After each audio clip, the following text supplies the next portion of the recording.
গভীর রাতে ভয়াবহ আগুন রানীনগর থানার রাজাপুর এলাকায়। আগুনে ভস্মীভূত একটি বাড়ি। অগ্নিকাণ্ডে জখম হয়েছেন 3 জন। এখন খোলা আকাশের নিচেই গোটা পরিবার। জানা গিয়েছে বৃহস্পতিবার গভীর রাত্রে রানীনগরের রাজাপুর এলাকায় লালন শেখের বাড়িতে অগ্নিকাণ্ডের ঘটনা ঘটে। ঘরের মধ্যেই ছিলেন পরিবারের সদস্যরা। হঠাৎই আগুন জ্বলে ওঠে। কোনো কিছু বুঝে ওঠার আগেই বিধ্বংসী আকার নেয় আগুন। ঘর থেকে বেরোনোর সময় অগ্নিদগ্ধ হন বাড়ির মালিক, তার মেয়ে ও এক প্রতিবেশী। সম্পূর্ণ ভস্মীভূত হয়ে যায় গোটা বাড়িটি।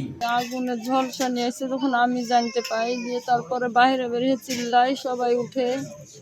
আমার ছোট মেয়ে ওই ঘরে ছিল, পুড়ে গেছে। ভাই লিভাইতে যে পুড়ে গেছে গ্যাস বাস্টে, কিচ্ছু বাঁচাতে পারিনি, সব শেষ। ঘরে 40,000 টাকা ছিল নগদ ক্যাশ, বিটির কানের ছিল, ঘরে যত সাজ পোশাক সব ছিল। কিছু বাঁচাতে পেরেছেন? না, কিচ্ছু পারিনি বাঁচাতে, নিজের ডকুমেন্টস গুলাও বাঁচাতে পারিনি। বাড়িতে থাকা আসবাবপত্র থেকে নগদ টাকা, ঘরের মধ্যে থাকা সমস্ত কিছুই পুড়ে নষ্ট হয়ে গিয়েছে। মনমোহিনী হেলথ কেয়ার, স্বাস্থ্য সেবায় অটুট শ্রেষ্ঠত্বের শিরোপা। জেলায় প্রথম robotic knee replacement, cardiology with cath lab, neurosurgery, specialized trauma unit থেকে স্পাইন ট্রেন, একগুচ্ছ পরিষেবায় নিয়োজিত। Manmohini health care, quality care with personal touch, Baharampur শিল্প তালুক।